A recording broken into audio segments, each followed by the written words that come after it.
abathokozelwa nguye. uJesu Kristu inkosi. uJesu Kristu inkosi. uJesu Kristu inkosi. uJesu Kristu inkosi. Siyambonga uNkulunkulu kakhulu ngabantwana bakhe abebathumile besilethela amazwi awu-7. Siyambonga kakhulu uNkulunkulu ambusise. Ningasho-ke ngelinye ilanga ukuthi niyaqala ukuma phambi kwabantu noma niyaqala ukusho amazwi awu-7 ngoba wenza lokho ozokusho ukuthi kube kuncane bese kuba kukhulu usukhuluma kungabi kuncane kanti usukwehlisile kwakuncane. So siyambonga uNkulunkulu kakhulu kuyafundiswana phela. Awusho phambi kwabantu ukuthi uyaqala ukuma wazi wena ukuthi uyaqala. Ngoba yabona uma wamenywe endaweni uzwakele ngosibanibani endaweni ethize usiyamenywa. Maye sefika lapho kulingela isikhuluma impela esigavile sizotshela abantu siyaqala ukuma. Nayibona ukuthi ngizama ukwakha isithombe ukuthi ukubone kunjani ukuzizwa ukuthi uyaqala ukuma. Ungasho kuphelele kuwena ngokusuthandazile umoya ongcwele okuwe akaqala ukuma phambi kwabantu. Niyibona le ndaba asinduleke lapho ngibingelele ngingabingelela lo sukuma la eqaleni silungise izinto ezithemba sezizolunga. Ngibingelela abefundisi omama abefundisikazi obaba bonke abakhona nomama intombi nensizwa Sunday school egameni lenkosi uJesu. Ngithi uJesu Kristu inkosi. uJesu Kristu inkosi. Basibekezelele labangaphandle izinto ngethemba zizohlangana ukuthi hanjiwe kwawuthengwa izinto bangena impela ey'ndlekweni. Siyaqala ukuyenza lento esiyenzayo sifunda ngendlela kodwa-ke siyathemba ukuthi-ke enkonzweni elandelayo mhlawumbe kuzobe konke sekuqondile. Kodwa-ke bayazama noma babona behla nje benyuka onjiniyela oba kushelembe noma kujali yiwo labo bebesebebuya edolobheni sebeyalazi idolobha lase-Richards Bay manje. Ngicela ukuxolisa la usalile ngalesikhathi ngisukuma sekukhuluma isikhulumi sokuqala ngenza iphutha ngathi umama Mkholokoto kufanele ngithi uPastor HM Mkholokoto umfundisi lo udotshiwe la ekhaya. Ngixolisayo ngiyayixolisela nakuwe mfundisi. Angazi ukuthi kuphambene kuphi.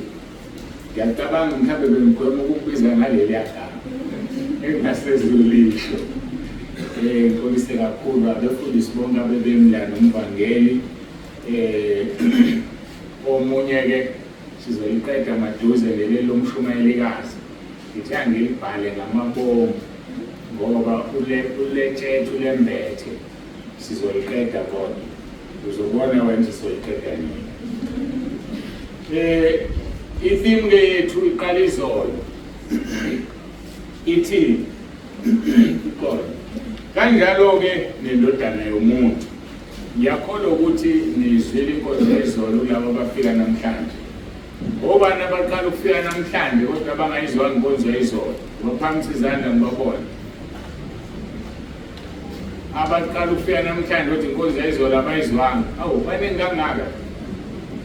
Okay kulungile ukuthi khona lapha ngithi angizukuya khona ngibambele lokho lefoni khona ifoni la etholakala ehlalweni izolo. Bani olahlekelwe ifoni? Awu umuntu omdala kangaka olahla ifoni yini igama layo yini? Ozoyithatha umdala ngabulahla ifoni. Udawunalungelo lokushaya ingane yakho uyishaya ukuthi lahle ifoni ngakuphenduke wena kuqala. Babushelene nangendlula. Itholakalile izolo. Ngiyabonga manje senibona ukuthi ngizokhokha yikho ngisukuma nayo la.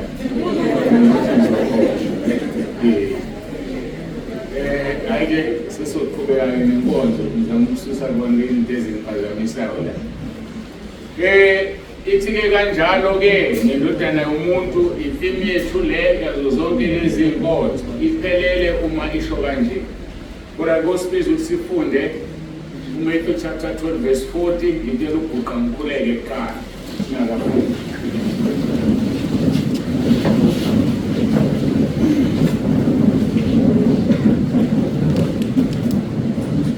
Baba wethu ongcwele olungileyo onesihawu ongasiphathisi njengokubona kwethu sisondela kuwe ngalesi sikhathi siguqile ngoba yikho inkosi esingayiguqela. Siyacela uqhubeke ube kanye nathi nakule nkonzo sinikela kuwena uqobo lwethu ukuba Nkosi imizimba yethu ibe umnikelo ophilileyo nongcwele nothandekayo kuwe ukuze ukukhonza kwethu kube ukukhonza kokuqonda. Sizwe lokhu umoya ongcwele akukhulumayo. Umoya ongcwele ukhululeke enkonzweni. Siyacela Nkosi ukhulume uzambule usitshele lokho okuzwayo ukhulunywe ekhaya usambulele nokuzayo ngoba izwi lakho likucacisa ukuthi mayisefikile umoya ongcwele uzosibekela konke akuzwayo ukhulunywe ekhaya. Siyabonga-ke Nkosi iba nathi nangalomzuzu ubusise lona loyo ofikile nalokho okwenziwayo manje okuqhunywayo. Siyacela Nkosi ukuthi kuphumelele konke. Sicela wena ngoba wena uNkulunkulu odale konke ngaphandle kwakho akuvelanga lutho. uJesu Kristu inkosi. Amen.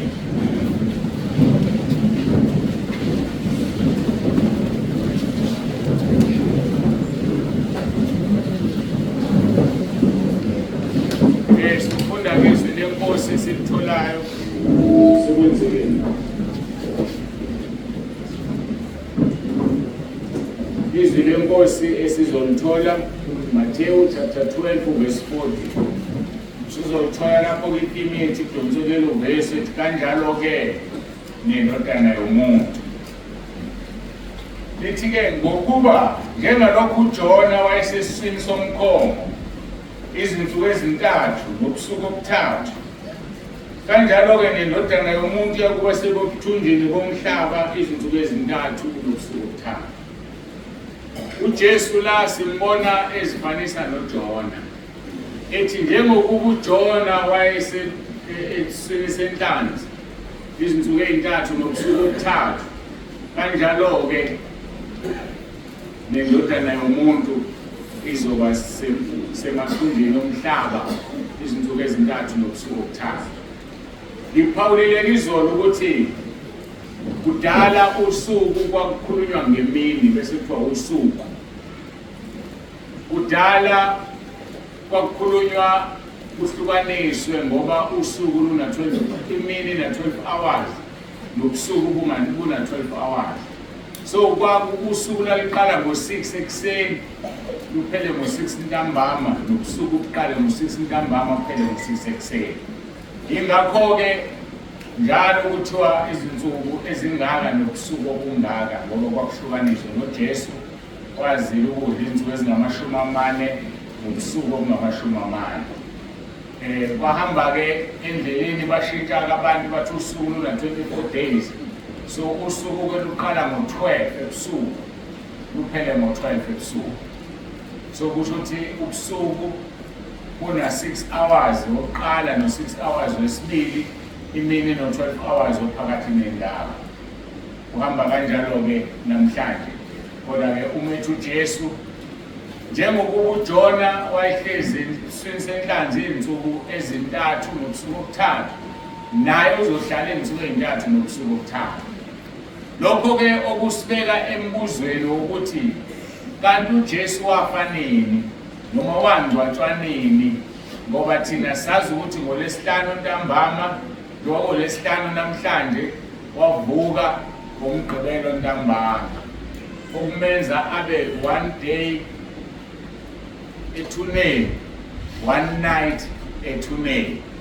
Kanti uJesu yawaqamba yena amanga ngoba uJona sizifundile izwi ngithi verse 17 chapter 1 kaJona othi waba uNkulunkulu walungisa inhlanzi ukuba imgwinye wahlala eswini senhlanzi 3 days and 3 nights. uJesu-ke uzifanisa noJona. Sizokubuka-ke konke lokhu impendulo egcwele iyoziphelele ngesono. Mhlawumbe azufana namaphasiko wajwayele ukugxila kakhulu esiphambanweni, kodwa emazwi 7 aseyikhavile leyo ndawo.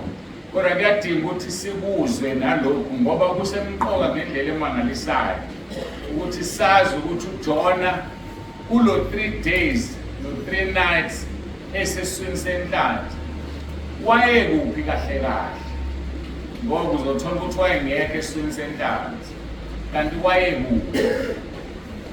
Lo Jesu lo 3 days and 3 nights noma ke lo 1 day and 1 night esacabanga ukuthi wona, kanti ngempela wayekuphi uJesu, wayenzani?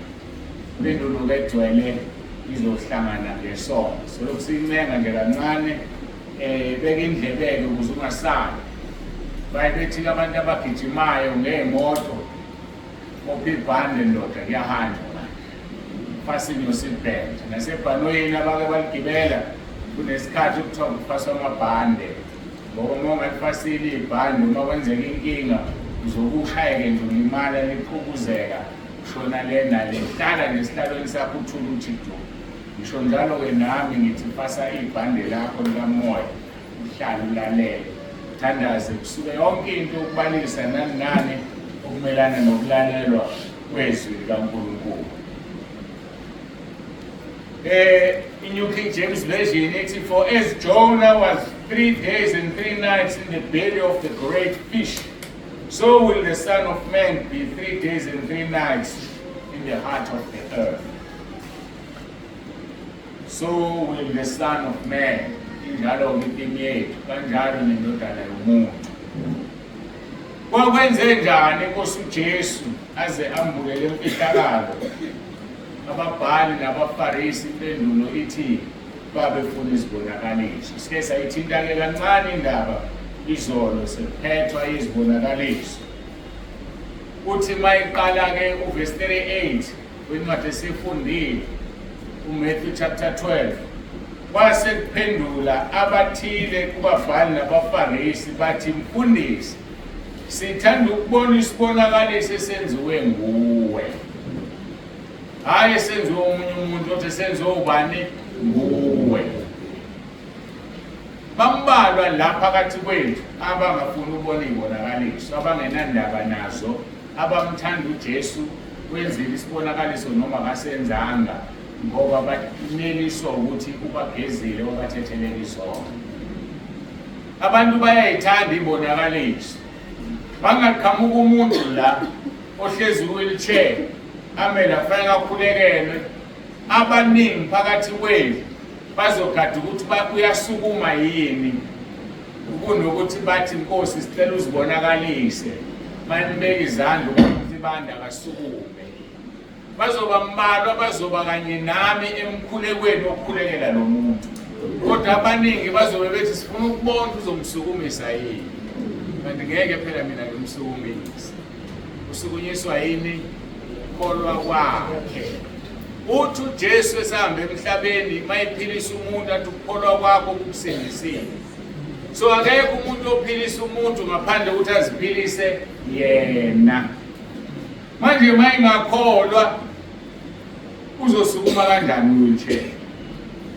Uma engakholwa uJesu uzomsukumisa kanjani wheelchair? Ngoba uJesu akakaze aphilise umuntu. Wayethi ukukholwa kwakho kukuphilisile. Yekaningi ukufuna izibonakaliso, ngoba izibonakaliso zilele kunina ukuthi wena uyathanda yini lo muntu aphile na. Uma uthanda aphile sizobambisana mina nawe simkhulekele, kodwa yena futhi uma engathandi engakholwa ngeke asinde. Into esemqoka-ke leyo edala ukuthi abantu bafunde ukuthi uNkulunkulu akafuni siziphakamise singabefundisi noma singabazalwane sizincomo. Angakhulekela isishosha mina sasukuma esibu sasukumiswa wena, ngakhulekela impumputhe mina yavuleka amehlo eziphi yavula owena. Akusuwena uvula abantu amehlo, iNkosi uJesu. Yathi kimi ngelinye ilanga angoyeka lento eyenziwa abefundisi bathi kunabantu abakhulekelwayo bonke abefundisi abeze la kahle kahle basuke beqashela ukuthi mayingasindi lo muntu kungathi umkhulekele yedwa kuthiwe hayi baningi bamkhulekelile ingcebo zenkosi azise zokukhulekelwa abantu mase ngibuza umbuzo ukuthi bangako Jesu ngathi wedwa Nkosi bathi ungabuzihlanganisa nabantu abayokhulekela abantu ngoba noma ningaba u100 mangafuna sinde ngeke asinde imini engiphilisa umuntu ngingedwa base ngiqwashisa ukuthi abefundisi bonke abafane khona abanamadimoni khona abangenawo khona abathwele khona abangathwele mayifika lo muntu embeka izandla lo uyalikhipha idimoni lo landelayo mhlawumbe uyalifaka olandelayo alikhipha olandelayo alifaka nami mangiba mdini munye nalabo bantu idimoni lizongishaya ngohamba selinedimoni ngifike ngingenayo ngingahlanganyeli namuntu ekukhulekeleni umuntu ngoba kumina ophilisayo uJesu niyayizwa lo ndaba angaziwe niswabe wabantu abangani enkonzweni eyodwa wonke umuntu ahambe ebhadela ngesandla sakhe wena ozaziyo mina-ke angazi kodwa mina ngaphuzwa mangivakashile nje enkonzweni ningisize ngoba seniyangazi mangihlezi lapha emva ngicashele kwami mase kuthiwa abefundisi abezela angiyifambeli nokubizwa abefundisi abazokhuleka abefundisi ngicasha kahle emuva ungabe usuqhamuka usuthi hayi bona bakunsibande lapha hayi ngingiyeke nje ngihlalele lapha ngoba ngiyakuthanda nokuba umzalwane ngangithanda uNkulunkulu wangikhipha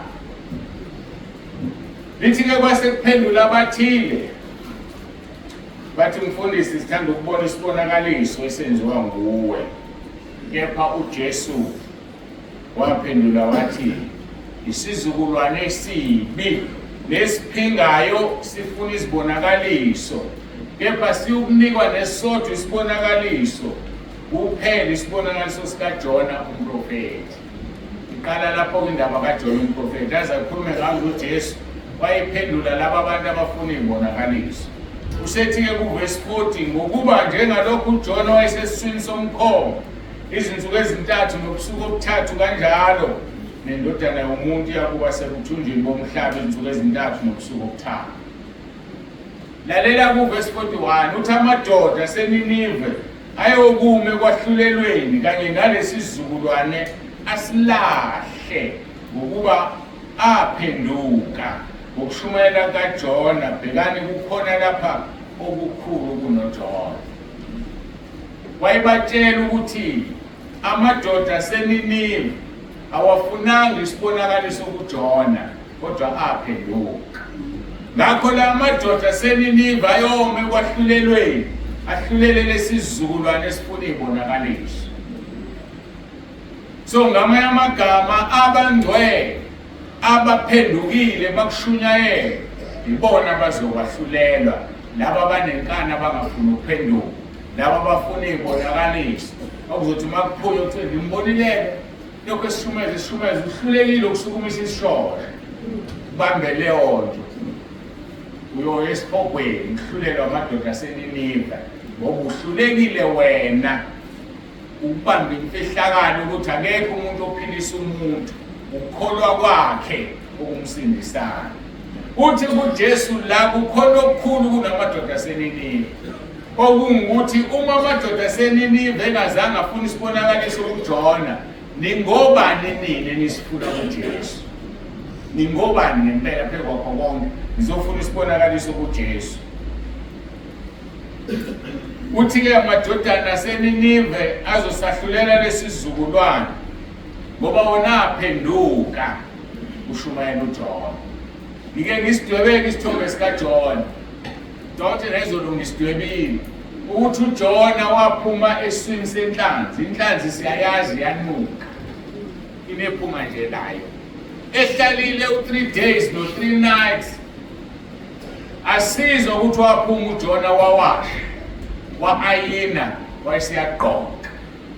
Wathi ephuma nje lafika izwi ku-chapter 3 kaJona lathi Jona hambe uyokwenza engithume khona eNinive. Wahamba wayakhona.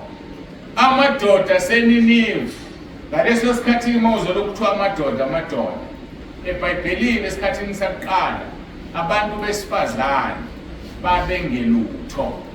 Njengoba ukubona-ke namanje kuma yilolu hlobo lolu kuma Muslim, umuntu wesifazane ugqoka le ndwangu emnyama kuvela amehlo kuphela ngoba baya-underminwa abathathwa njengabantu.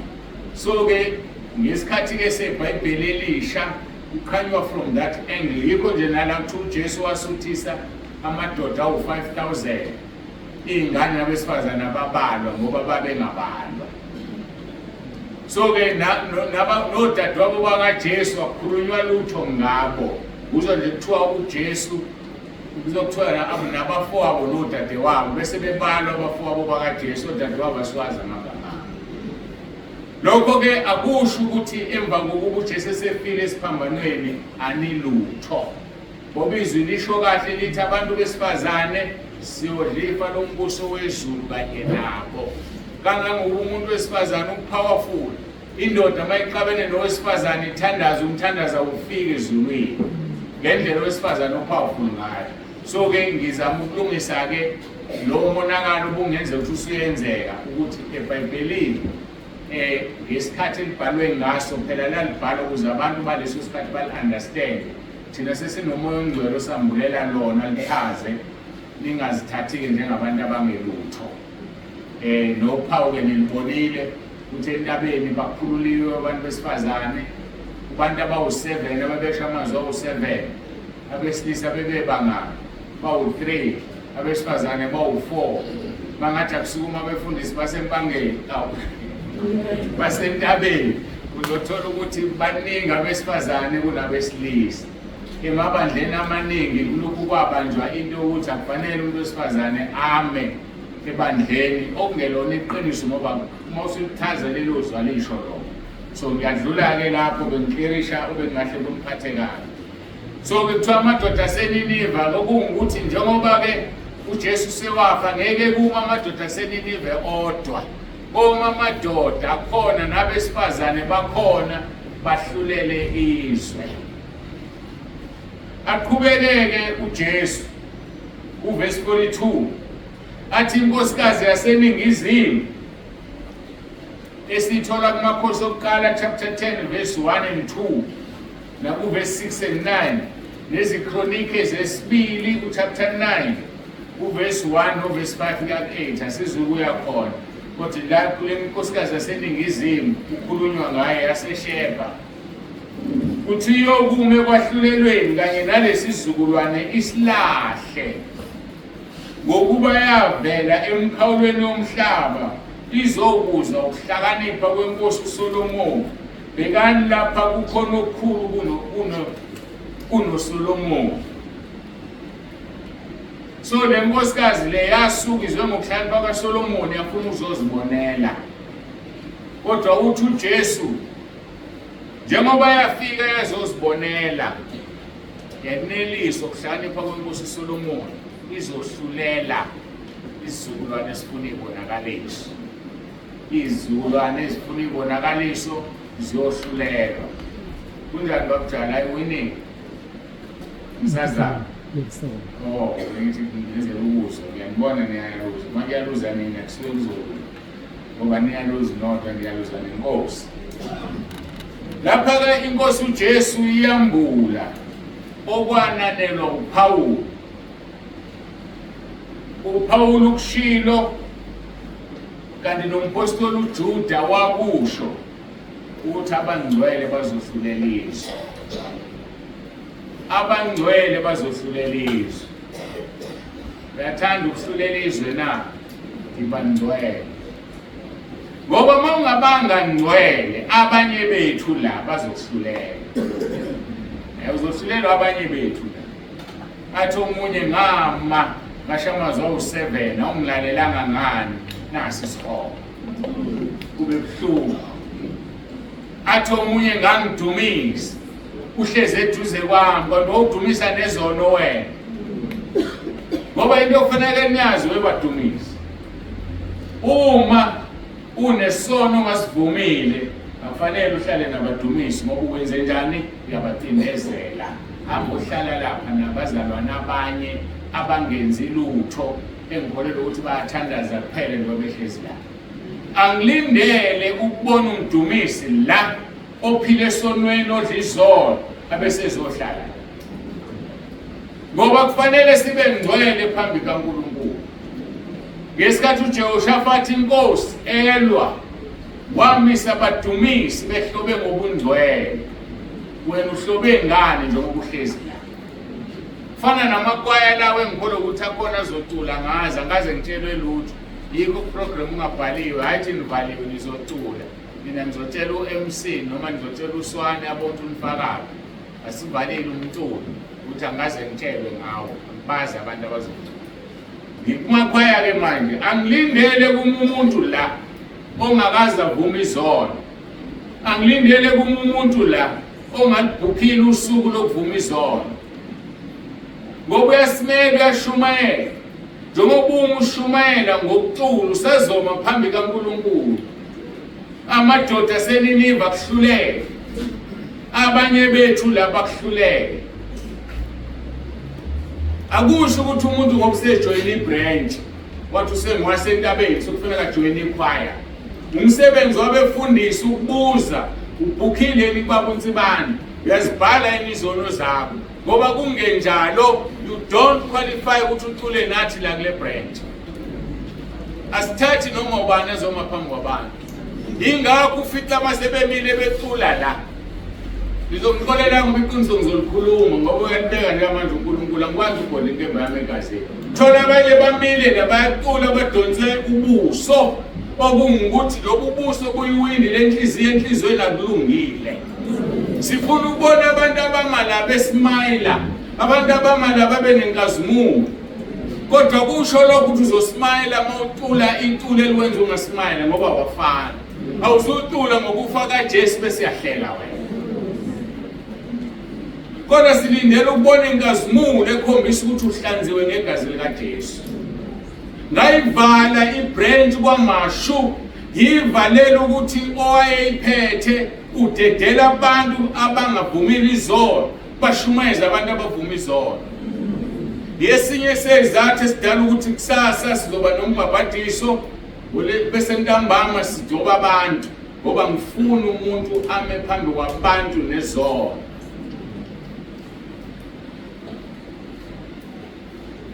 Ngoba umuntu mayemile ukhafula umoya aphila ngawo. Mangimi la ngisifebe nophuma nonke la nifebe kanti nithelelwe yimina. Kufanele ngibe ngcwele mangimi la ukuze nonke niphumela nihabula umoya wobungcwele. Asikwazi ukuxegisa kubantu abaculayo abamala. Asikwazi ukuxegisa kubadumisa abahlezi la. Ngoba basiculela abakhipha lento abayikhiphayo abaphila yiyona esophuma sibe yiyo la. Mangabe umdumisi ungavumile izono ungenayo idate ungazibhala izono zakho enkonzweni elandela ungabuyi la. Hamba uthola enye indawo yokuhlala ube umzali wami uthula ulalele uphenduke. Ngoba uzoma phambi kaNkulunkulu, uNkulunkulu akanasihawu uma sekuthiwa usuku lokwahlulelwa.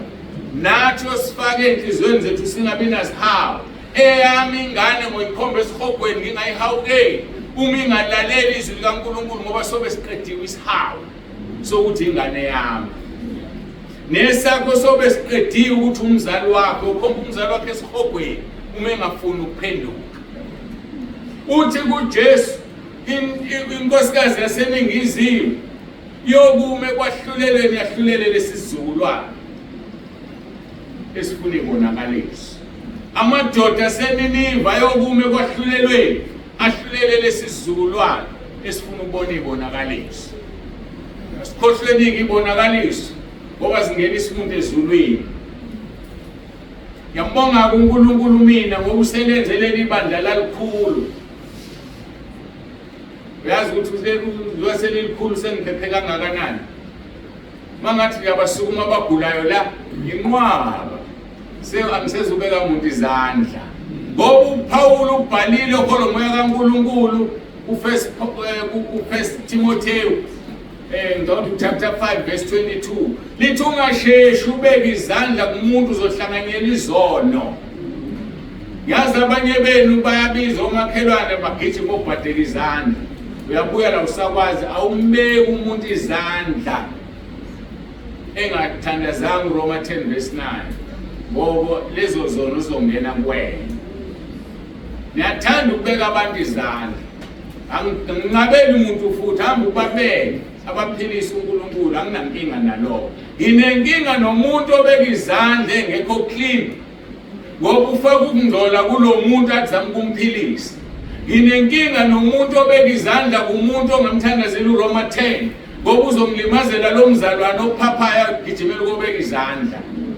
Kanti bekuyokusiza ukuthi uyimele ungambeki izandla ngoba wena ophilisayo uthandaza ucela uJesu amphilise ngoba uyophila noma ungambekanga izandla. Manje okuningi belungu uma ngibiza abagulayo sengivele ngibakhulekele la uphele kanjalo. Sathane washa noma uthi umshama ngibeka wena izandla ke ngithoba. Mazi-ke wena uthanduka ngokubhadela abantu izandla. So ke luyezu usuku lokwahlulelwa lapho sizohlulelwa abangcwele esiphila nabo ophila nabe branching bokukhomba isikhogweni. Udinga ukuphila impilo engcwele ukuze nawe ujoyine iqembu likaJesu eliyobe lahlulelwa. Masibheke izwi lenkosi abaseKorinte bokuqala. Sengithaza le ndaba la isho khona uPaul ukuthi sohlulela izwe.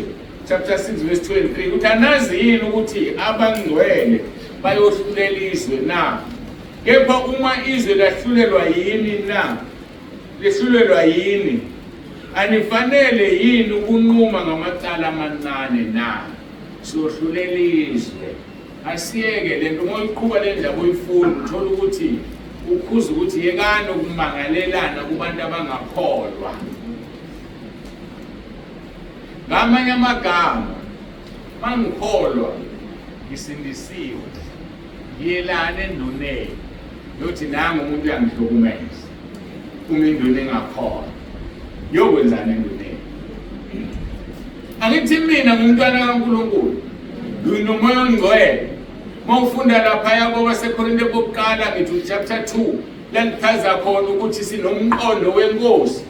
Ufuna wena nengqondo yenkosi uyohlulela umuntu ongakholwa. Kale kusiya umuntu ohamba ngeluleko zababi yofuna nenduna ephephethe. Ngoba mina kufanele ngiguqe ngikhulume noNkulunkulu Nkosi. Nangu umuntu ethatha indawo yami. Nangu umuntu eshintsha umngcele. uNkulunkulu adile naye noma mayingadili naye kufuna ngidlulise ngikhohlwe izikhonzela uNkulunkulu. Yomangalelana enduneni. Yomangalelana epolice station. Yohlulelwa ijaji elingakholwa. Angisho ukuthi ngayomangala. Kodwa khona amacala ufanele wazi ukuthi uma ungamangalanga uzoboshwa wena. Njengele rape ingane yakho mayireshiwe ungacabanga kabili.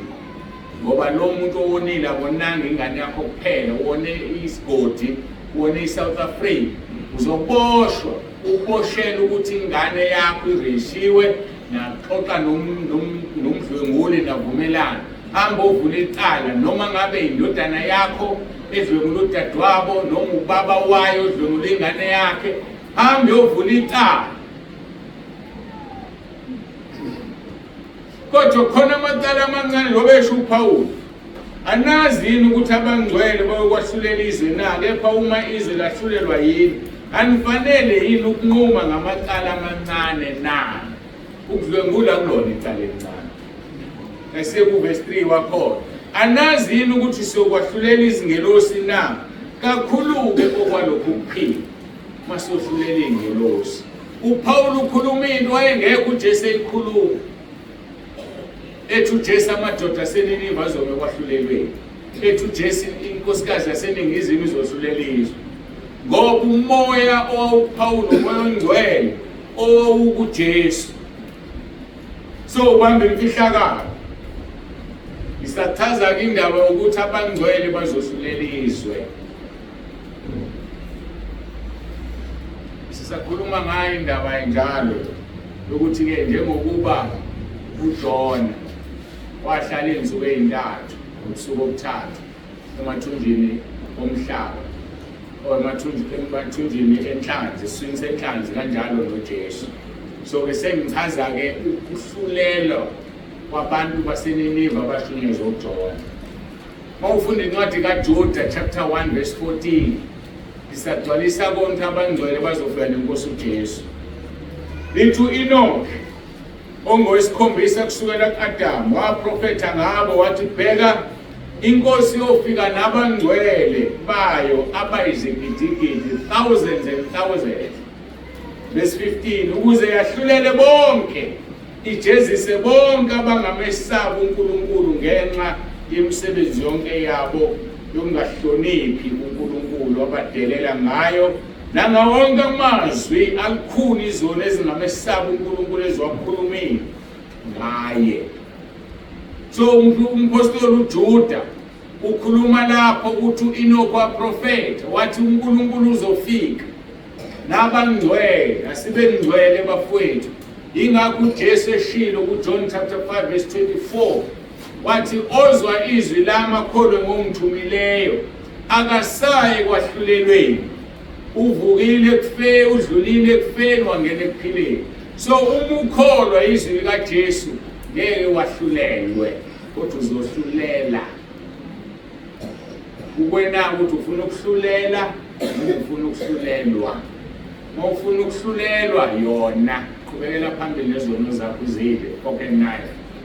Kodwa mawufuna ukuba yijaji nenkosi uJesu iba ngcwele njengoba yena engcwele. Lithi ke lelizwi uverse 15 kuzohlulelwa bonke bajeziswe abangamesaba uNkulunkulu ngenxa yemisebenzi yabo. Bejeziswa obani? Abangcwele.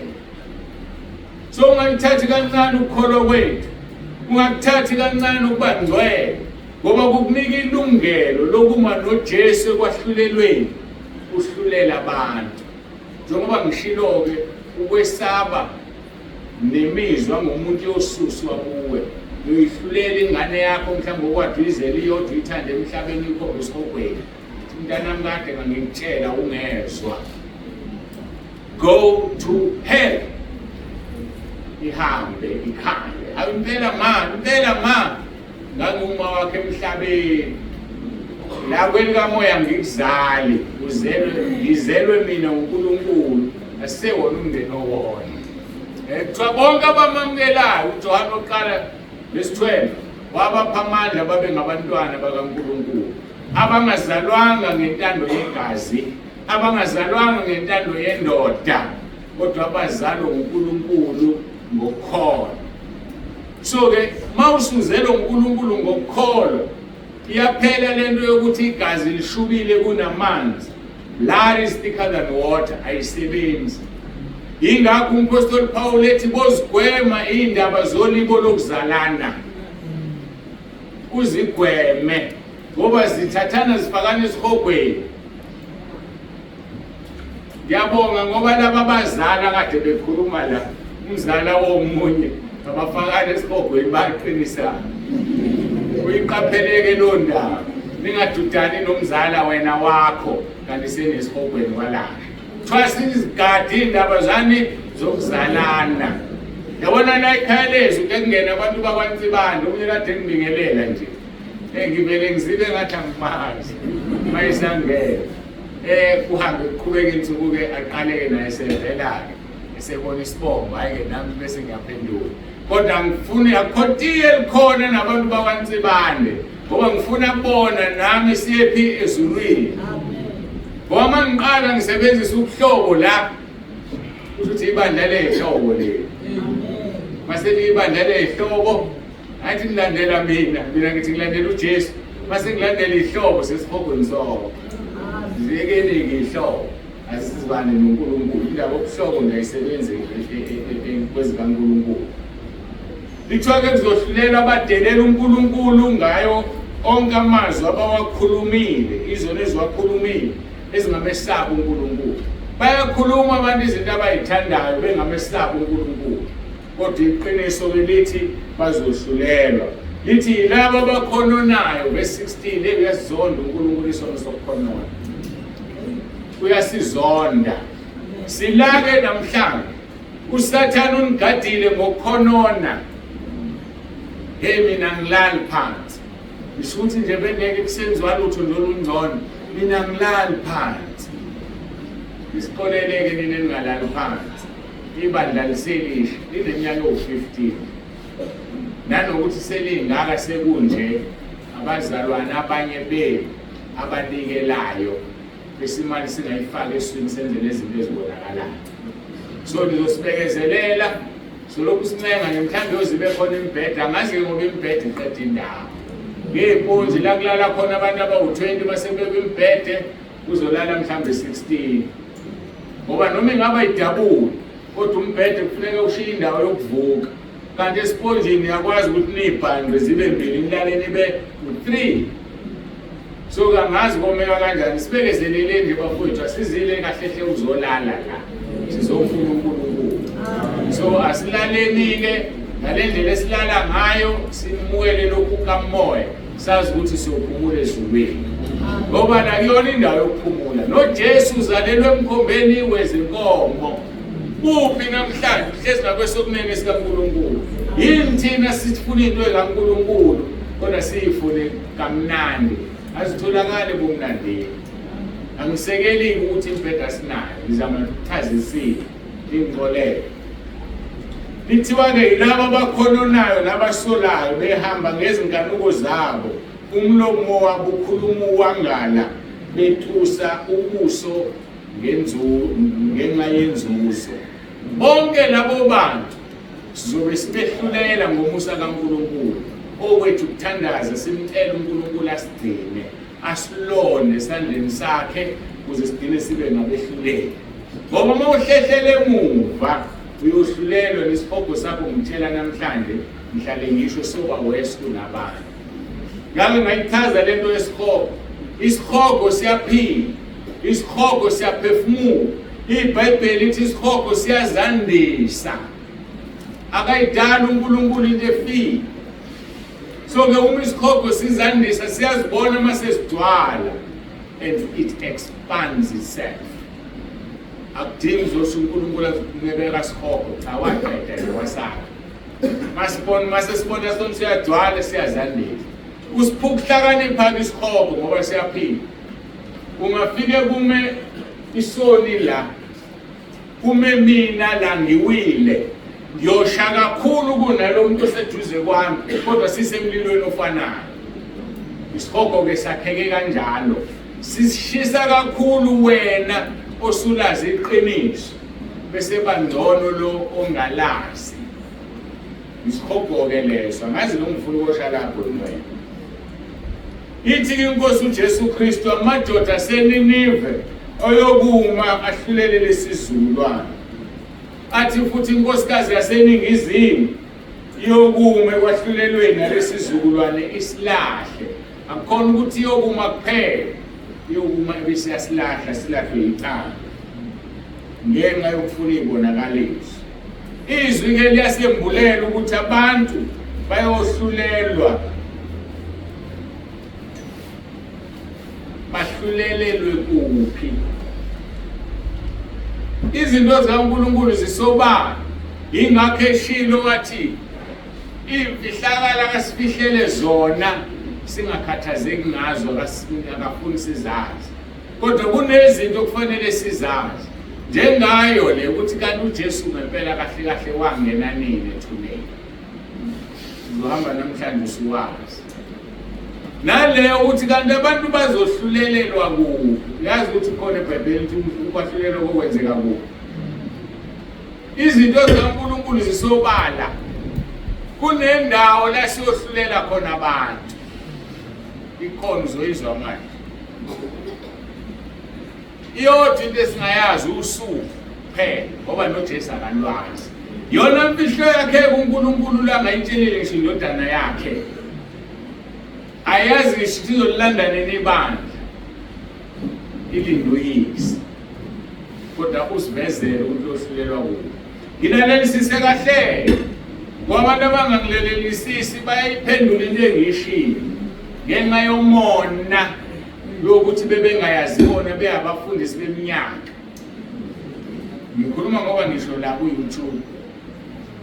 La ngihlaselwa khona. kodwa ifuna ke bangilalele kahle ngoba kusezwini angathi umuntu uma umoya ongcwele ngakwembuleni angazi ke noma ingoba unaye noma unaye awunaso isikhathi sakhe mayengambulele mina lalele sami sambulo ufunde khohle ukuthi umfundisi eminyaka u15 sekungcono yazi kuthini ngisathi nginonyaka odwa ngishumayela lithi ngineminyaka emibili ngishumayela khona lo mzukulu wami ngimgcine ehlezi lapha wathi mkhulu I think she was 17 mine now 16 angiseneminyaka emibili mkhulu wena indlela oshumayela ngayo kanti wena yini wena ngoba phela bese siyakwazi wena uphenduka manje phambi kwenu hlula inqwaba befundisa sebeneminyaka beshumayela awuyibuka le ngane ingane ihlaleka ngathi inkosi ngiphendule ngithi ngangazi ngempela ngizophendula ngithini banginike impendulo ngathi mzukulu moya ongcwele ophila ke ngimdala imini emusha manje yathuza yahlupha ingane zanamhlanje mama indike ngiphendule yanele izokuhlupha ukhona la dala manje uno 30 years usuma subtractor ku15 ku30 years bese uyabona ukuthi ke kusho ukuthi wayeno 15 wayeno 15 lithi izwi lenkosi uZakhariya ositshelayo ukuthi uyohlulelelwa kuphi Zechariah chapter 14 Zechariah chapter 14 asikade umuntu isihlalo sami listen ngizobiza abanike manje isane ngimisele Mamthi bantu ukuthi angazi lezi zinto ake ngibekezele ngiqhubeke ngifuna ukuklina ikhala lami manje angikwazi ukuklina amakhamera ngoba ngiyezwa ukuthi akusezi kahle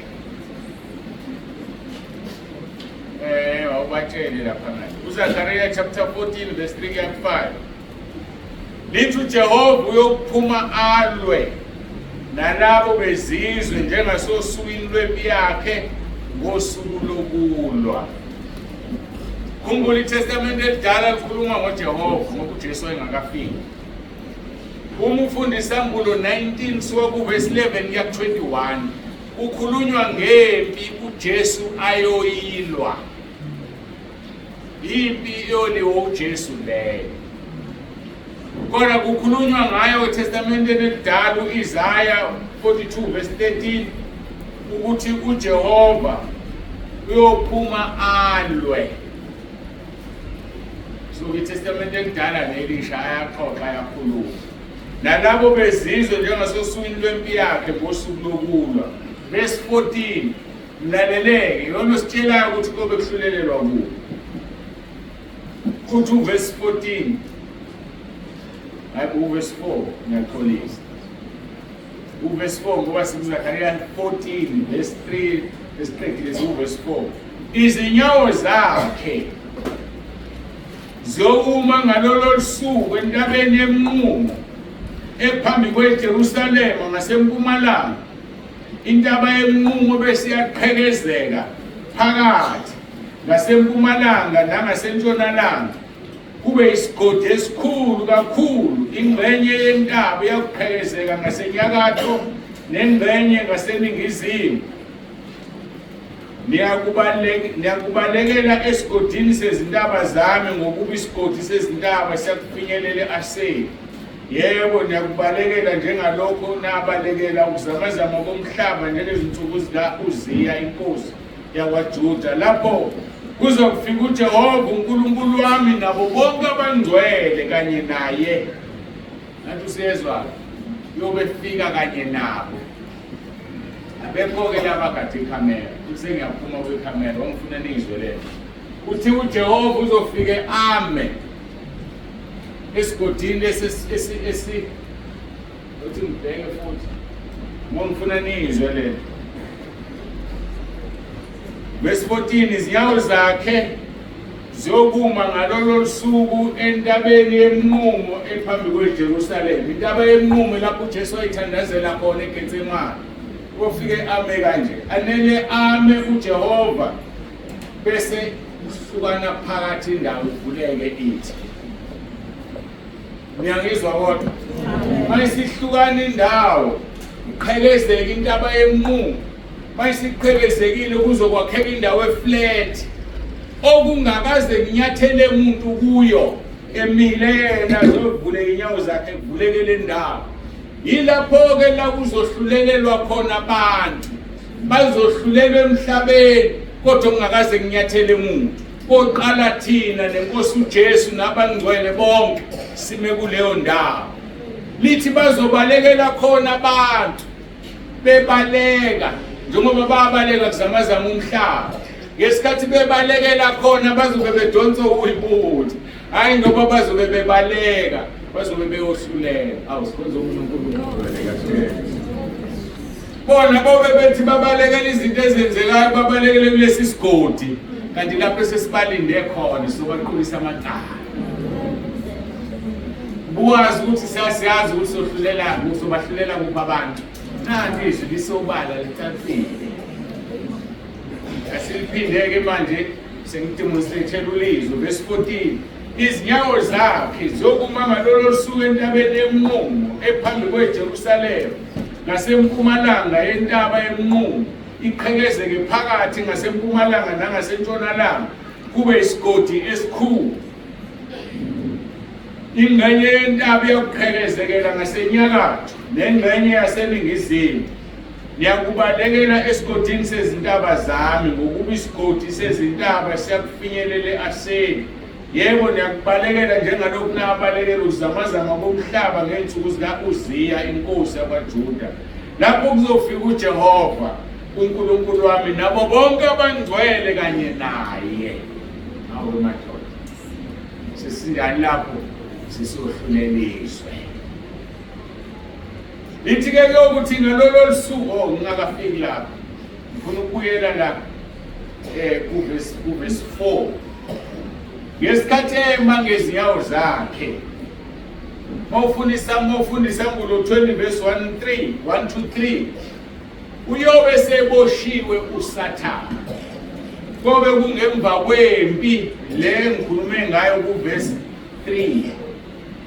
Nelapha kwisambulo 19 verse 11 kuya ku-21. Kobe kusemva kwaleyo mpi abesefike ema qhekezela indaba. uSathane uzobe kusemva ngokuba kade boshiwe 1000 years. Esithola kusambulo 20 verse 4 kuya ku6. Bese kuthiwa ku verse 7 to 10 uzobe seyakhululwa. Mayikhululwa lapho uzobe ezothi uhlasela uJesu. Bese kwehla umlilo ezulwini umshise. Ukuphonswa kwakhe ethubini lomlilo. Bese verse 11 to 15 qhekezwe indaba. Bese siyafika sizohluleliswa. Ufunde kwisambulo ukuze uyayithola ihlanganise. Ngifuna ihlanganizwe lento. Bhayibheli licacile. Inkinga lokusifunda singathandazeli imongcwele angasambuleli lo. Ngifuna nimnakeke ku6 no7. Baba uyawazi ukuphoza nithi. Ungazi uvale ime insizwe iqale phansi ngifuna uphoze uyabona uphoze. Liqembile ebheke phansi. Yebo bakithi. Ngithi mina ngifuna impendulo uyabona uphoze na. Oh ngiyabonga. Sungaphoza lenzani ngale ithuba ngizoshaya ibhathini ebomvu sesiyaqhubeka. Ethi ubala liqhubeka kudinga khona. Oh ngiyabonga. Ngazi abantu benza lento bayethu siyabonga asiqhubekeni. Ngibe ngifuna ungena ku verse 6 ke manje. Verse 6 kaZakhariya. Labana. Oh yebo kaZakhariya verse 6 kaZakhariya. Uthi ke kuyokuthi ngalolo suku sekuphelezwe indaba. Lolo suku esefikile nabangcwele. Kungabibikho ukukhanya. Amakhaza nesithwathwa kuphela. Yazi abantu bangapha la sisiphila khona nje sibesithwathwa abasazi. Isithwathwa saziwa abantu balapha phakathi nezwe. nami ngiyasazi ngoba ngazalelwa ngakhona.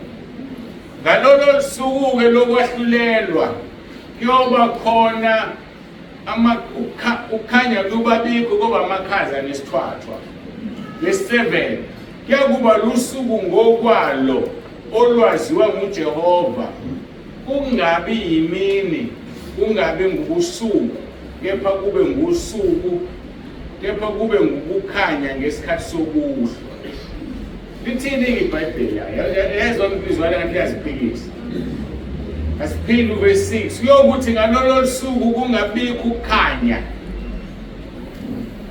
amakhaza nesithwathwa kuphela. Kuyokuba lusuku ngokwalo olwaziwe nguJehova, kungabi yimini, kungabi ubusuku, kepha kube ngukukhanya ngesikhathi sokuhlwa. Kodwa kukhanya kuyobe kungekho.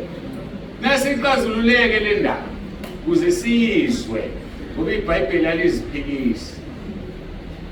Uma uhlehla kuGenesis chapter 1 uverse 3 no 5 uyathola ukuthi uNkulunkulu wathi makube khona ukukhanya, kade kumnyama wathi makube khona ini? Ukukhanya.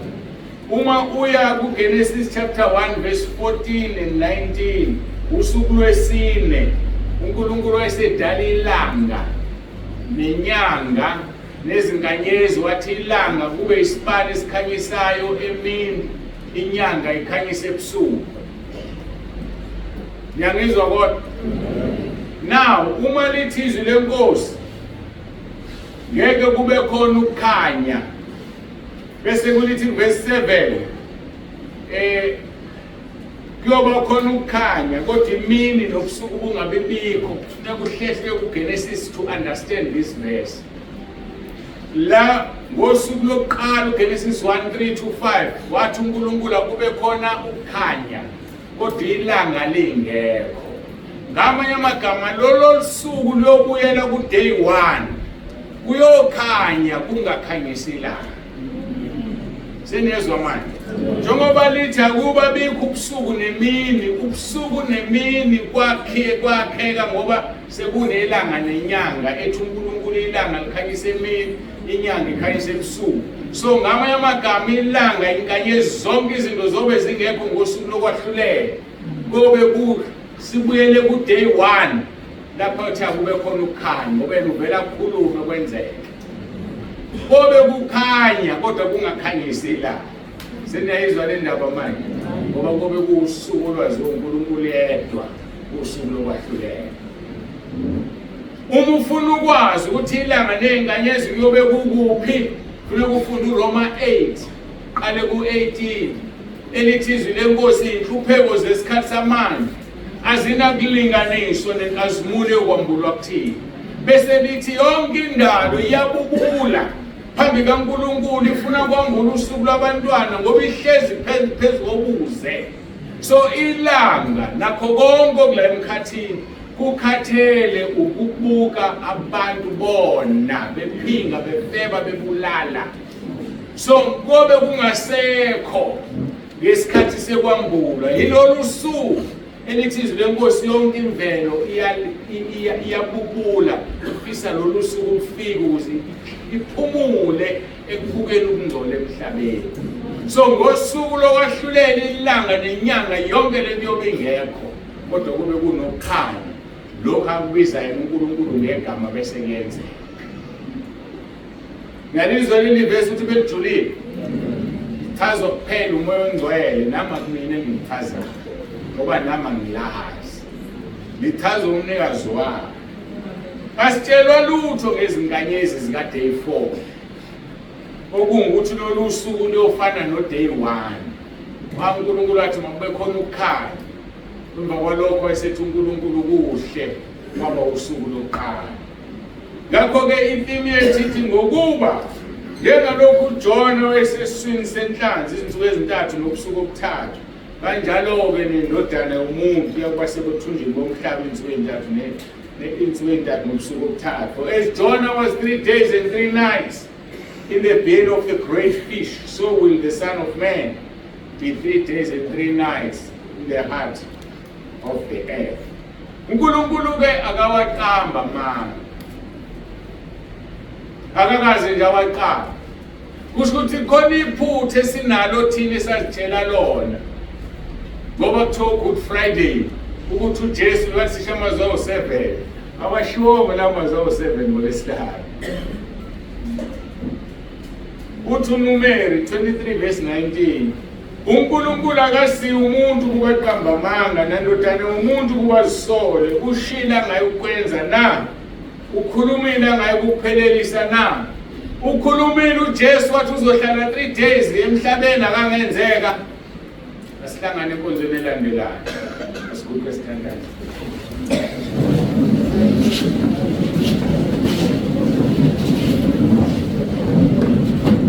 Baba egameni likaJesu ophilayo uNkulunkulu wethu siyabonga ngongcwele wena owambula izinto ngoba ungazazi wawukhona kwasekuqaleni ngoba wena wawuNkulunkulu unguNkulunkulu. Siyabonga ukuthi uyasembulela namhlanje singakholelwa izinto ezingekho eziveza abantu kodwa siqonde ukuthi kwenzakalani. Siyabonga ukuthi usinikeza lona. Sesiyangena kule break uNkulunkulu wethu ngiyathandaza ngiyacela futhi ubusise lokho esizokudla manje sikunikele esandleni sakho busise nezandla ezikwenzile samukela ngokubonga. Ngiyathandaza Nkosi ukuthi uma kukhona onokudla angakudli ngoba kumgulisa akudle namhlanje ngeke kumgulisa ngoba sesithandazile. Qalekisa yonke imimoya yamadimoni ngegama leNkosi uJesu phezu kwalokhu kudla. Iba nathi-ke Nkosi sisazophumula sibuye sinikele ukuphila kwethu kuwe ngaphandle kwakho ngeke senze lutho. uJesu Kristu inkosi. Amen. Ngixolise kakhulu-ke kakhulu kumphathi wohlelo ngoba ngasasebenzile akenzanga yona. Umphathi wohlelo ozocula-ke Nkosi yami hleli khona selodwa noma amabili sisalinde okuqhubekayo. Siyabuya-ke siyahlangana ibithini iprogram yethu ithi sibuye ilatini hayibo kaningi amathoyilethi ananisa ukuphuthuma wona. Program ithini ilathi 45 minutes angithi bayisikhathi njengamanje